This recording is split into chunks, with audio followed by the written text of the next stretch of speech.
తాకట్లో ఉన్న మీ బంగారాన్ని విడిపించి ఆ రోజు ఆన్లైన్ రేటుకి కొంటాం. Sharma gold company. నమస్కారం, నేను రమారావి. ఈ రోజుల్లో ఒక పెద్ద సమస్య ఉందండి. మనం దేన్ని హ్యాండిల్ చేయలేకపోతూ ఉంటాం. ఏదైనా చిన్న ప్రాబ్లం రాగానే మనకి గుండెలు దడదడలాడిపోతాయి, కాళ్ళు వణికిపోతాయి, నోరు ఆరిపోతుంది, ఏం మాట్లాడినా ఏడుపు వచ్చేస్తూ ఉంటుంది, ఎక్కడికైనా పారిపోదామనిపిస్తుంది, ఏం చేయాలో తెలియదు. కోవిడ్ తర్వాత ఈ ప్రాబ్లం బాగా ఎక్కువైందని వింటున్నాం, చాలామంది చెప్తున్నారు. అదే కాకుండా పోస్ట్ పార్టం అంటే డెలివరీల తర్వాత కూడా, లేదా ఏదైనా ఆపరేషన్ అయిన తర్వాత, డెలివరీస్ తర్వాత ఆపరేషన్ తర్వాత అక్కడి నుంచి ఏదైనా పెద్ద ప్రమాదానికి లోనయ్యి కోలుకున్నాం అనుకోండి, దాని తర్వాత కూడా ఏదో కొంప మునిగిపోతుంది అనుకుంటాం, తర్వాత మెల్లిగా కోలుకుంటాం. కానీ అలాంటప్పుడు ఏంటంటే ఈ భయాలు మొదలవుతాయి ఏదో ఒక విషయం పట్ల. అదొకటి. అక్కడి నుంచి ఏ చిన్న ప్రాబ్లం వచ్చినా దాన్ని హ్యాండిల్ చేయలేము. ఏదొచ్చినా సరే టెన్షన్గా ఉంటుంది. తర్వాత ఏదో కోపపై పనిలో పడినా కూడా ఆ జరిగిపోయిన విషయం మనని కలత పెడుతూనే ఉంటుంది. ఇలాంటి స్ట్రెస్ని హ్యాండిల్ చేయలేకపోతున్నామా అనేది మొదట ఆలోచించండి. మనకి కాళ్ళు వణకటము, ఏం చేయాలో తెలియపోవటము, వీటితోటి కొంతమంది ఏం చేస్తారంటే పిచ్చి పిచ్చిగా దేవాలయాలకి పరిగెడతారు. నేను కూడా ఉన్నానండి అందులో. నాకు కూడా స్ట్రెస్ వస్తే నేను గుళ్ళోకి వెళ్ళిపోవాలనుకుంటా, దేవాలయాలకు వెళ్ళిపోతాం. ఏదో దేవుడివి అవి ఇవి ఇవి అవి అవి ఎన్నో రకాల పూజలు పెట్టేసుకుంటాం. ఆ పూజ చేద్దాం, ఈ పూజ చేద్దాం, ఆ గుళ్ళోకి వెళ్దాం, ఆ ఊరు వెళ్దాం, ఈ ఊరు వెళ్దాం, ఈ తీర్థం, ఆ క్షేత్రం, గురుగారు చెప్పారు ఫలానా అరుణాచల్ ప్రదక్షిణ చేస్తే తీరిపోతుందని నెల నెల అరుణాచలం వెళ్ళిపోయే వాళ్ళు కూడా కనపడతారు మనకి. ఇవి కాకుండా ఇదొక సమస్య. దీంతో పాటు ఇంకా ఏం చేస్తామంటే ఈ స్ట్రెస్ని, వచ్చిన ప్రాబ్లమ్ని హ్యాండిల్ చేయలేకపోవడంతో ఇంట్లో వాళ్ళతోటి పోట్లాటలు, అది భర్తతోటో అత్తగారితోటో పిల్లలతోటో ఎవరో ఒకరితోటి పోట్లాడేసేయటం, అరిచి కేకలు పెట్టడము, వస్తువులు పగలగొట్టేయటము, చేతిలోనో విసిరేయటం, స్ట్రెస్ని హ్యాండిల్ చేయలేక. ఎవరు చేస్తారండి అంటే బోళంతమంది ఉన్నారండి చేసేవాళ్ళు. మనం చేయమంతే, ఎవరో కొంతమంది ఉంటారు స్ట్రెస్ హ్యాండిల్ చేయలేక ఈ పని చేస్తారు. ఇంకా కొంతమంది తెగ తినేస్తారు. స్ట్రెస్ ఈటింగ్ అంటున్నారు. ఈ మధ్య నా దగ్గర ఒక కేసు కూడా వచ్చింది. స్ట్రెస్ తోటి విపరీతంగా నిద్రపోతారట, ఆవిడ పడుకునే ఉంటారట. నిద్ర పట్టకపోతే ఓ ట్యాబ్లెట్ ఏదైనా వేసేసుకుంటున్నారు నిద్ర కోసం. అన్ని సమస్యలేనండి ఇవి. మనం సమస్య నుంచి పారిపోకూడదు. సాల్వ్ చేయలేని సమస్యలు ఉంటాయి, తప్పకుండా ఉన్నాయి. కొన్ని ఉంటాయి, అన్నీ కాదు. కొన్నిటికి కాలమే సమాధానం చెప్తుంది.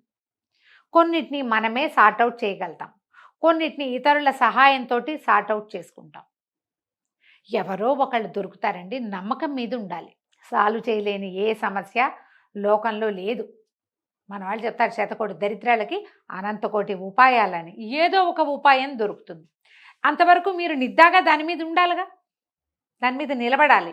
భయం లేకుండా మన జీవితంలో భయం ఉంటుంది ఎంతో కొంత, దాన్ని జయించి మనం తతిమా పని చేయాలి. ఏదో ఒక దాంట్లోకి పడిపోకూడదు. మనం అందులో ఊబిలో కూరుకుపోయిన వాళ్ళలాగా చేయకూడదు. ఊబిలో పడినా కూడా బయటకు వచ్చేందుకు మార్గం కనపడుతుంది. బయటికి రావాలన్న ధోరణి ఉండాలి ముందు, మనకి ప్రధానమైనది అది. ఈ బయటపడే మార్గాలు అన్వేషించండి ఎప్పుడు కూడా. మొదట మీరు ఏదైనా సమస్యని ఎదుర్కోగానే మీ కాళ్ళు వణికిపోతున్నాయి, నోరు ఆరిపోతుంది అంటే మొదట మంచినీళ్ళు తాగటం అలవాటు చేసుకోండి. ఫస్ట్ మంచినీళ్ళు తాగండి, తీయగా ఏదైనా తినండి, కూల్గా ఆలోచించండి, ఎవరితోటైనా షేర్ చేయండి. ఎవరితో షేర్ చేయలేకపోతే మీరే కాగితం మీద పాయింట్ వైజ్గా రాసుకోండి. ఎక్కడో చోట ఒక లూప్ హోల్ దొరికి అది సార్ట్అవుట్ అవుతుంది వెళ్ళిగా. దేవుడి దగ్గర కూర్చుని ఓపెన్గా చెప్పుకోండి, నాకు ఈ పరిస్థితి ఉంది, నాకు ఇలా వచ్చింది అలా వచ్చింది అని.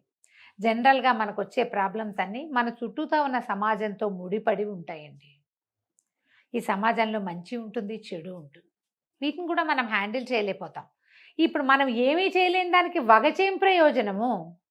ఏదో కాస్త బాధపడతామనుకోండి, కానీ బాధపడుకుంటూ ఉంటూనేమో అలాగే ఉంటామంటే, జబ్బులు తెచ్చుకుంటామంటే ఎట్లా? దీనివల్ల ఏమవుతుందంటే ఇవాళ రేపు కౌన్సిలర్లకి, సైకియాట్రిస్టు, సైకాలజిస్టులకి పని పెరిగిపోయిందండి. వాళ్ళు కూడా ఒత్తిడిని హ్యాండిల్ చేయలేకపోతున్నారు. వాళ్ళ వల్ల కూడా కావటల్లా. ఎందుకంటే మీరు ఏ చిన్న స్ట్రెస్ని హ్యాండిల్ చేయలేక, సహజమైనవి లోక సహజంగా పిల్లలతో వచ్చేవి, పెద్దవాళ్ళతో వచ్చేది, ఫ్యామిలీస్లో వచ్చేది, కుటుంబాల్లో భార్యాభర్తల దాంపత్యంలో వచ్చేవి, వర్క్ ప్లేసుల్లో వచ్చేవి, ఇవి మీరు ఓపికగా, ధైర్యంగా, నిజాయితీగా నిలబడితే సార్ట్అవుట్ చేయగలుగుతారు. దీనికి ఎంతసేపు ఎవరో ఒకళ్ళ సహాయం కావాల్సిందేనని అనుకోవద్దు. సహాయం తీసుకోవాలి తప్పకుండా, ఎంత మన వల్ల కానప్పుడు. మనం దీనికి ఏం చేస్తున్నాం, మన చుట్టూ క్లోజ్ సర్కిల్ ఉంటుంది చూడండి, బాగా దగ్గర వాళ్ళు. ఈ సమస్య ఆడవాళ్ళది అనుకోండి, వాళ్ళ భర్తలు, అత్తగారులు, మామగారులు, ఆడపడుచులు, మరుదులు, క్లోజ్ ఫ్యామిలీ.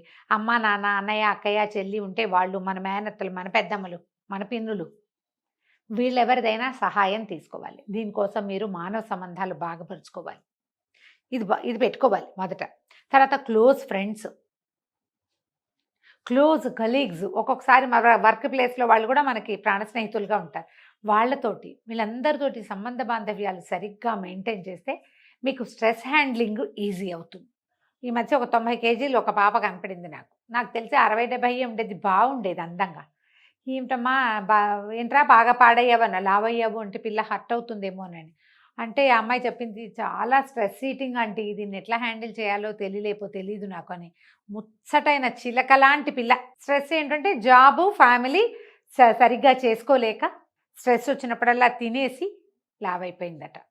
ఇదేం చెప్పండి, 25-30 ఏళ్ల వాళ్ళు 2 రకాల స్ట్రెస్సులు తీసుకోలేరు. ఆడవాళ్ళు అంటేనే మల్టీ టాస్కర్స్ కదా. మనం పిల్లల్ని హ్యాండిల్ చేయగలుగుతాం, భర్తల్ని హ్యాండిల్ చేయగలుగుతాం, చేసేవాళ్ళం, మన అమ్మలు చేసేవాళ్ళు, మన అక్కయ్యలు, మన మేనత్తలు వీళ్ళంతా చేసేవాళ్ళు. మనం ఎందుకు చేయలేకపోతున్నాం? అంటే నేను చెయ్యలేను అనే భావంతో చేయలేకపోతున్నామని అర్థం చేసుకోండి. అమ్మో నా వల్ల కాదు, ఇలా అయితే నా వల్ల కాదు, అదైతే నా వల్ల కాదు, ఇవన్నీ నేను చేయలేను, ఇదంతా నాతోని కాదు, ఈ డైలాగులు. I can't handle this anymore I won't handle this anymore. ముందు ఐ కాంట్ అంటారు, నా వల్ల కాదు అని, తర్వాత నేను చేయను అంటారు. చేయనంటే ఇక నిన్నెవడు హ్యాండిల్ చేస్తాడు? పూట ఎవరు చేస్తారు మన హ్యాండ్లింగ్? మనమే చేసుకోవాలి కదా. దాంతోపాటుగా మనకి పిల్లలు ఉంటారు, మనకి ఫ్యామిలీ ఉంటుంది, మన ఉద్యోగంలో కొన్ని బాధ్యతలు ఉంటాయి, సమాజం పట్ల మనకి కొంత బాధ్యత ఉండాలి మనుషులంగా. అవన్నీ ఎట్లా అవుతుంది? అవన్నీ ఎలా చేయగలుగుతాం? ఆలోచించండి. ముందు మనని మనం హ్యాండిల్ చేసుకోవాలి. స్ట్రెస్ వచ్చినప్పుడు ఏదైనా చిన్నది రాగానే ఎవరికి చెప్పేద్దామా, ఎవరికి చెప్పేసుకుందామా అనుకోకండి. చచ్చిపోదామా, లేకపోతే అదొకటి ఉంది అన్నిటికీ. చచ్చిపోతే పీడ పోతాను, నువ్వు చచ్చిపోతే నీ పీడ పోతుంది, నీకు పోతుంది, నీ పీడ మిగిలిన వాళ్ళకి పోదుగా. సమాజం మీద నువ్వు వేసే ముద్ర ఎప్పటికీ పోదు. హ్యాండిల్ చేయలేకపోతే చచ్చిపో అని నేర్పిస్తున్నావు నువ్వు. అదే మనం మనుషులుగా నేర్పించాల్సింది కాదు కదా. నిలిచి నిలబడి ఎదురొడ్డి పోరాడండి. సమస్యలందరికీ వస్తాయి. దైవ సహాయం తీసుకోండి, స్నేహితుల సహాయం తీసుకోండి, కుటుంబ సహాయం తీసుకోండి. ఇదేమీ కుదరకపోతే నా ఓటి పెద్దకాయలు ఎవరో ఒకళ్ళు దొరుకుతారు, వీళ్ళ సహాయం తీసుకోండి. స్ట్రెస్ని బీట్ చేయండి. నాకు 2 మార్గాలు ఉన్నాయండి. చెప్పేయండి, చింపేయండి, 2. ఎవరో ఒకళ్ళకి చెప్పుకోవాలి. 3-4 చెప్పేస్తే తేలికైపోతుంది. తర్వాత అదే అవుతుంది, జరగాల్సిన వ్యవహారం మెల్లిగా ఎట్లా అవ్వాలంటే అట్లా అవుతుంది. ఇందులో డబ్బులు ముడిపడి ఉంటే పోతాయి. ఇవాళ పోయిన డబ్బులు రేపు రావు, అవే వస్తాయి, ఏం కాదు, ఇలాగని ధైర్యం చెప్పుకోండి. 2వది చింపేయండి. రాసి ఆ కాగితం చింపుతూ ఉండండి. దాన్ని ఎంత చిన్న ముక్క వీలైతే అంత చిన్న ముక్క చింపేసేయండి. చింపేశాక ప్రశాంతంగా ఉంటుందండి. సమస్య తీరదు, మీ బరువు తీరుతుంది. సమస్య దానంతటి సమయం తీసుకుని తీరుతుందండి. మనం చూడండి, ఒక అర గ్లాస్ అన్నం వండాలనుకోండి, ఎంతలోకి వండుతామండి? కుక్కర్లో పెడితే 2 విజిల్స్ రాగానే అయిపోయింది. నాలాగా ఇతడి గిన్నెలో పెట్టి కుక్కర్ మీద స్టవ్ మీద పెట్టామనుకో 10-12 నిమిషాల్లో 10 నిమిషాల్లో అవుతుంది. అదే మనం 5-6 గ్లాసులు ఇంత గిన్నె పెట్టామనుకోండి, రైస్ కుక్కర్ అయినా ఒక 30 గంట పడుతుందా? కుక్కర్లో అయినా ఉడకాలా? అదంతా వేడెక్కాలి కదా. సమస్యని బట్టి పరిష్కారం ఇట్లాగే లేట్ అవుతుంది. రోజు వండుకునే అన్నమే ఉదాహరణ ఆలోచించండి. సమయం తీసుకుంటాయి కొన్ని. వాటితోటి స్ట్రెస్ అవుట్ అయిపోకుండా, బర్న్అవుట్ అయిపోకుండా, వాటితో వేగిపోయి విసిగి వేసారిపోయి ఏమిటేమిటో చేసేయకుండా మీరు కాస్త ఓపికగా, ధైర్యంగా, చిన్న ప్రాణాయామంతో కాస్త బాగా గాలి 10 సార్లు లోపలికి గాలి తీసుకుంటే తగ్గిపోతుంది. ఇవాళ రేపు నేను ఇంకోటి కూడా వింటానండి, ఏమిటది, పానిక్ అటాక్స్, స్ట్రెస్ అటాక్స్, ఇవన్నీ వచ్చేస్తున్నాయి. అంటే ఏదైనా సమస్య వచ్చేసరికల్లా వీళ్ళకి దడొచ్చేస్తుంది, కళ్ళు తిరిగిపోతాయి.